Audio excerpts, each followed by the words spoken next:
What's up, guys? So I'm finally going to talk about the Witcher Netflix series. If you haven't seen my series on the Witcher as a whole and the history behind it, please go watch it. I put a lot of effort into it. I'll link it up in the eye. I never remember which corner it is, but you'll see it. An 8-episode series, so yeah, I hope you guys enjoy that.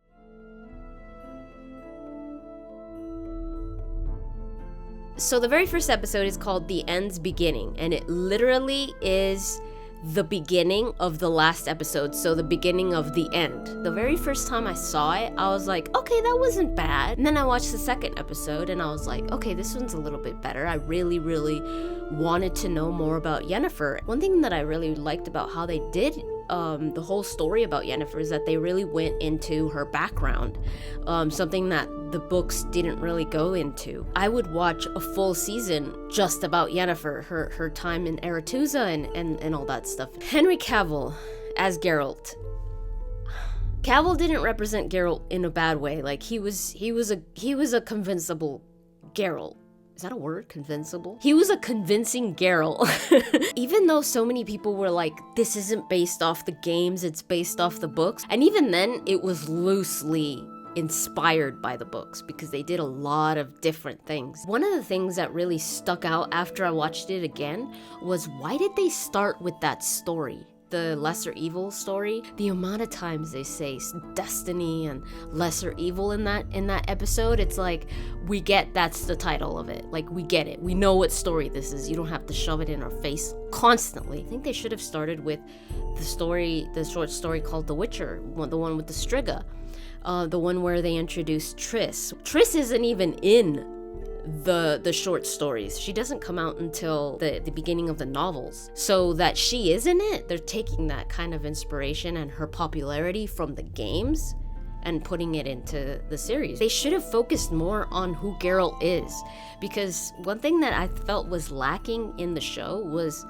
Geralt. The only storyline that actually ran throughout the whole series from A to B was Ciri's. One thing that I realized for people that haven't read the books, it was extremely confusing to them. There was like 3 timelines going on in this series constantly. They're not telling one story, they're telling those short stories on top of the full story, if that makes any sense. They're introducing the characters. The storyline for Ciri was, I believe, the present. That was the main storyline.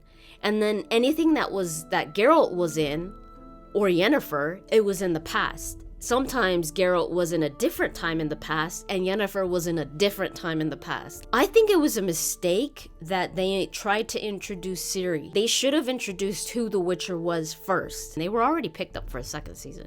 So maybe in the end of this season, they could have, like in the last 2 episodes or something, they could have started to introduce Ciri. 8 episodes is nothing for how much is introduced in those first 2 books, especially if they're trying to introduce Ciri in there. The way it starts off with The Witcher, with Geralt fighting the monster, they should have started with Geralt preparing for that. It should be scary, it should be dark, and it should not rush, really rely on the ambience, and therefore showing off how Geralt has these advanced senses. They should have had him on Roach walking through the swamp, and then his medallion shakes. They'd never had him react to the medallion. The medallion, if I remember correctly, never reacted. So people that don't know about the medallion, they don't know what the hell that means. They should have had his medallion like shake or something, and he notices it, and then he stops, listens, and have it where they're actually showing that he's actually hearing something that maybe we're not hearing, and then show him taking the potions and the concoctions and all that, because all of a sudden they just see this guy with black eyes. They, as in people that don't know who the Witcher is, like, what the hell is wrong with his eyes? They do kind of show it later on, but it should have been the very first thing they showed, and not just have them realize that he's a mutant in the way that people react to him at the bar. In the first episode, the wizard Stregobor. In the book, Geralt already knows him. In the show, they don't. The thing that really bothered me was that Geralt just starts guessing all of these things, like, oh yeah, it's the pretty Renfrey or whatever. Like, well, you're in hiding? You want me to kill your monster? Is it because they wanted to limit the amount of dialogue? If Stregobor starts to explain everything, then it's gonna take a lot longer, so let's just have the Witcher guessing. But it just felt so off to me. I was like, how the hell did he guess that? A lot of the stuff that they put in there was like obviously for exposition, to explain to the audience what's going on, who these people are, what a witcher is. You know, that's why they put like this teenager. She basically wanted to be a witcher, and she's like, oh yeah, well, females can't be witchers, huh? Like, everything she was saying was pure exposition. They put her in there to explain what a witcher is, at least in that little quick walk. Okay, whatever, you know, maybe it was okay for somebody that didn't know. But the exposition was constant. Another thing they changed that really upset me was Mousak. I love Mousak, and I think the guy that played Mousak was great. I was like, dude, I want to see more of Mousak. Like, he's just an awesome character. In the games, he was Ermion. I don't think I missed something. It's been a while since I read the short stories, but I'm pretty sure Mousak doesn't die in the books. I don't know why they killed Mousak just to bring in a Doppler. They used him to become Mousak, and Mousak is the one that takes Ciri out of the Brooklyn forest, which in the actual books, it's Geralt. The writer said that they changed it because it would have been even more confusing to try to have it where Geralt and Ciri would meet, and then they would separate, and then they would meet, because that's kind of how the books are in Sword of Destiny, which is why they shouldn't have had Ciri until the end and the next season. The meeting between Geralt and Ciri in the Brooklyn forest is brilliant. That they felt like they could just get rid of that and not need it it was heartbreaking. That's where you start to get the connection between Geralt and Ciri, and that's one thing that was absent completely in the series. They all of a sudden have us expect that they have this connection because of destiny, and they hug, and it's like, oh my god, they're meant to be. Yet we don't know anything about them. Nothing about their relationship. The beginning episode was really coming. That confused me too. Was when all of a sudden you see Ciri in the street playing, and you see Roach.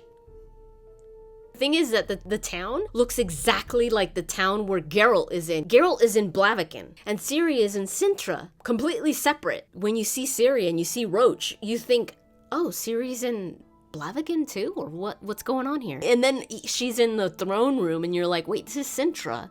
When the hell did Geralt go to Sintra when he was in Blaviken? They don't have that blend very well, and you don't get answers until the very last episode, where you're like, oh, I don't know why they did that whole like the beginning and then the end tie together. I don't think they should have done that. Another thing was the law of surprise. Geralt was very like, he didn't want it when he said, you give me what you don't expect or something. He said it in a way that was jokingly almost. He was like, yeah, right. But in the books, he was serious about it, because the law of surprise is, according to him, I mean, later it's like, no, that's not how it happens, but that's one way that they get witchers. They made Geralt not really respect the law of surprise, and in the books, I feel like he did. And it's like, oh my god, she's pregnant, and he's like, oh, and then he runs away. I just felt like they needed more time,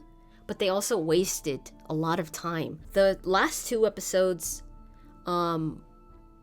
went back into retelling the beginning, the first episode, but now it was like, but here's where Geralt would. Ooh. You just wasted 2 episodes when you've got 8 to tell us the same thing again, when you could have just saved that for the end. It was really, you just got a cereal box and you just shook it up, and everything just got shaken up, and you poured it into the bowl and you got, eventually, you know, you got some few things that you were like, what? I'm sure there's a better metaphor than that. I think they could have told the story a lot simpler, but more meaningful. Yennefer not being able to give birth or to carry a baby because they took out her uterus, that wasn't in the books. In the books, it was kind of like you were led to believe that it was magic, that it was because of the magic. It wasn't because they took some uterus out. You know, the fact that she's trying to find a cure,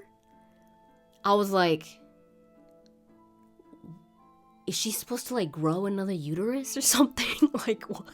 It made more sense in the books that she was trying to find a cure because she still had all her parts. Dandelion or Jaskier, they changed his name, I think maybe because people would have been like, kind of name is Dandelion.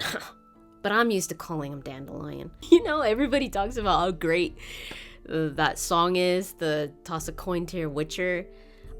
I didn't really like it.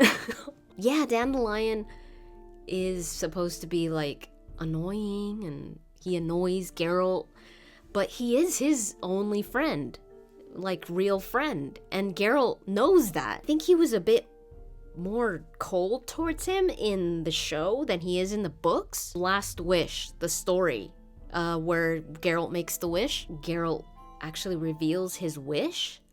I was like, you never know what Geralt wished, if I remember correctly.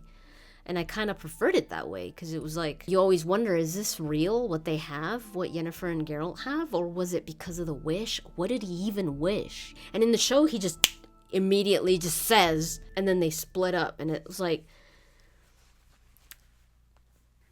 Geralt and Yennefer are constantly splitting up, but that wasn't one of the reasons. Some people are like, should I even watch it? Yes, you should. Just be patient, you know, stick with it. You will be confused, but just stick with it. You eventually will figure out, I think, what is going on. Really pay attention, because if not, you're gonna completely get lost. And for those of you that have read the books, please let me know in the comments down below what you thought. Being a book reader, at least the books that the show was based off of, because I'm on the 4th novel, so I know at least Last Wish and Sword of Destiny, which is what this is based off of. What I rate it from 1 to 10, I'd probably say like a 6, 5 or 6. But yeah, please subscribe to my channel, turn on the bell icon so that you get notified when I post, because YouTube will not let you know when I post if you don't turn on the bell icon. Follow me on my social media. I'll have the links in the description. I have a new link in there, so I won't tell you what it is, but you could go check it out for yourself, and support me on Patreon if you would like to, though that link will be in the description as well. Thanks so much for watching, and I'll talk to you guys later.